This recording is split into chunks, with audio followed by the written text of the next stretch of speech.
Never ever think small. If you're going to accomplish anything, you have to think big. You have to go and shoot for the stars. The biggest challenge most people have is because they think small. And the reason why people think small and why they choose small little goals is because they're afraid to fail. They know that if you shoot for a big goal, then the chances of failing are very high. And they're afraid of failing. It's one of the most common things why people are frozen and why they can't make a move in life, because they're scared of failing.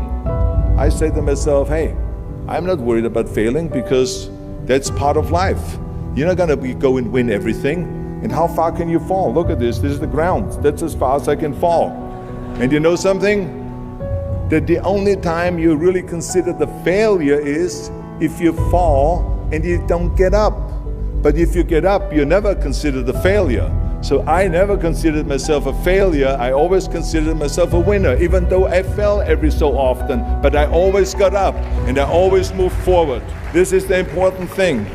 I never had any patience, of course, for thinking small. If you do something, then go all out and do it well. And this was not just the case in bodybuilding. I didn't just want to be a bodybuilding champion. I wanted to be the greatest bodybuilder of all times. I wanted to have the most muscle, the most muscle of all times, the most definition. I wanted to win the most trophies, the most world championship titles. I just wanted to be the best. And the same is also in movies. I didn't just think about being in movies. No, I wanted to be a movie star. I wanted to have above the title billing. I wanted to become the highest paid entertainer. I basically wanted to be another John Wayne. What's wrong with that?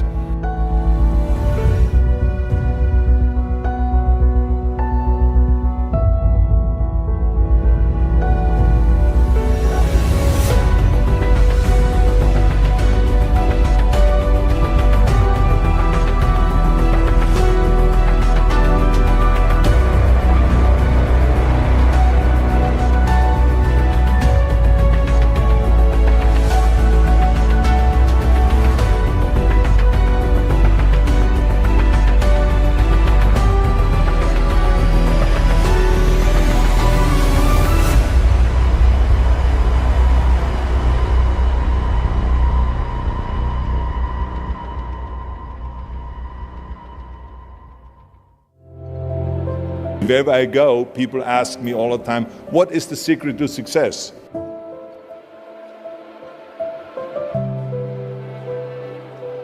I think I can give you the long version here. And the long version is that I actually always had 5 rules. And everything that I did, I always used those 5 rules. And those 5 rules helped me to become successful in various different areas. And I believe that those rules can be applied to almost anyone and everyone. You don't need to be a bodybuilding champion. You don't need to want to be a governor of California or to be an action hero or anything like that.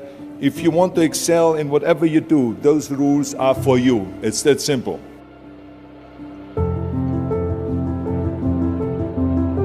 I think that we all here like to be successful and we are driven. So that's why those rules apply to you.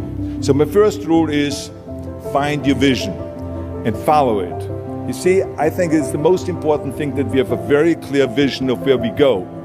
A goal, where do we go?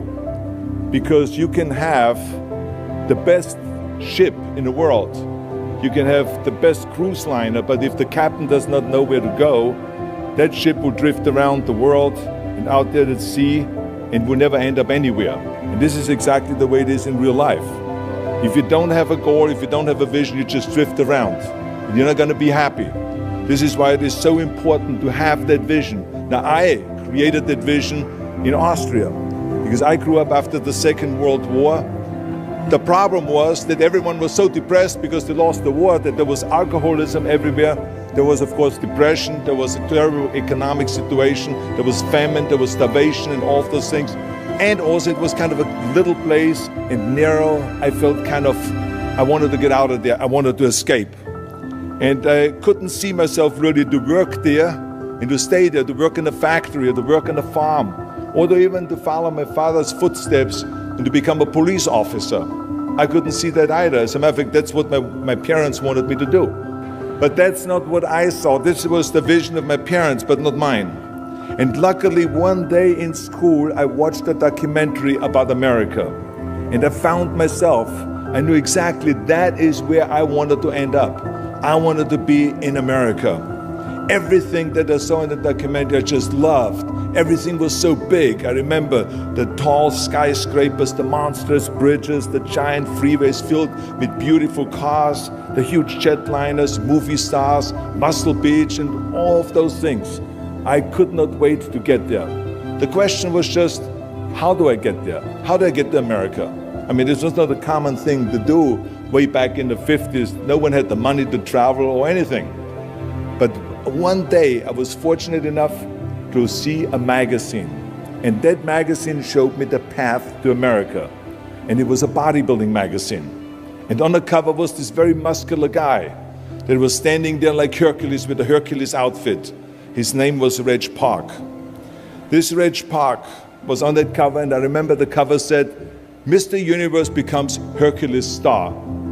I read the article as fast as I could, learning about how he grew up in Leeds in England, poor, and how he trained 5 hours a day, every single day, and trained and trained and trained and lifted weights, and then he finally became Mr. Great Britain. And then he became Mr. Universe. And then he won a second Mr. Universe title and a third Mr. Universe title, and then all of a sudden he landed in Rome in Cinecittà doing Hercules movies. And there he made millions of dollars, and this money he took and bought himself a gymnasium chain in South Africa, and he became a successful gymnasium owner. And as I read, I became more and more certain about my own future. As I read this story, I was so excited, so interested. I knew exactly that I wanted to become another Reg Park. I know he laid out the blueprint for my life, basically. I could see myself, I could visualize myself clearly to be a champion on that same stage where he won the Mr. Universe, and then to move to America, then get into movies, and then become rich and famous. I had that vision very clearly laid out. I was so happy that I knew exactly where I was going. From that moment on, everything that I did, no matter how hard I had to work or how much I had to struggle, it didn't matter. It was a wonderful joyride because I knew what the purpose was and I found my passion. The simple truth is, if you don't have a vision, if you don't have a goal, if you don't see your future laid out in front of you, you're just floating around without a purpose. And I think that the numbers speak for themselves. This is why so many people around the world are unhappy with their jobs. I mean, in America, 74% of the people hate their job and would like to change jobs. But think about that. That means that only a quarter of the Americans love their life's work. I mean, that is a very depressing statistic. I always smiled when I worked, no matter how hard I worked. I always had a great time, no matter what I did. It didn't matter if it was in bodybuilding, or if it was in the movies, or if it was as governor. I remember in the pumping iron days, people ask me in the gym all the time, why are you smiling all the time? Why are you so happy? You have to lift 50 tons of weights. You have to train 5 hours a day. I mean, I look at the other bodybuilders' faces and lifters' faces, and they look kind of depressing. They look sour. They're miserable that they have to lift weights. You don't look miserable, you look happy. And I tell them always, I say, I smile because I know exactly that every rep that I do, that every set that I do, every weight that I lift, I get one step closer to turning that vision of mine into reality and becoming that Mr. Universe.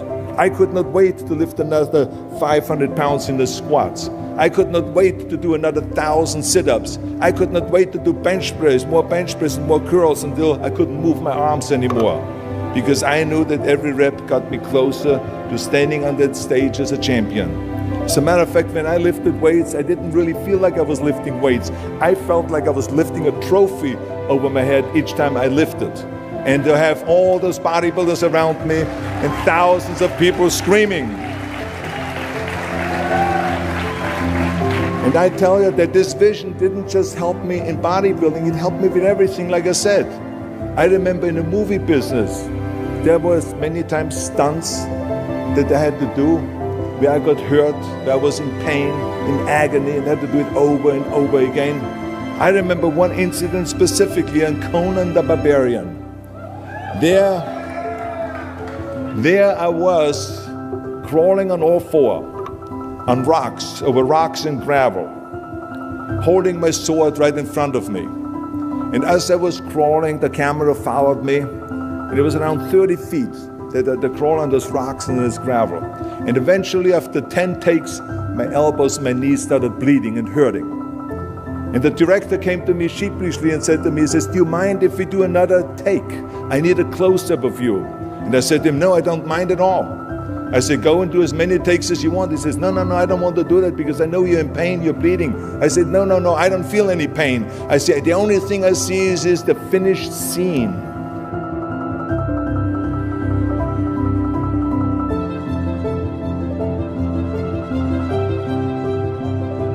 This is why I did not feel that pain. I did not care if I was bleeding on my knees, because I know that pain is temporary, but the film is permanent. And I explained that to the director, so this is why I try to tell you, always discover your vision, and the rest will follow.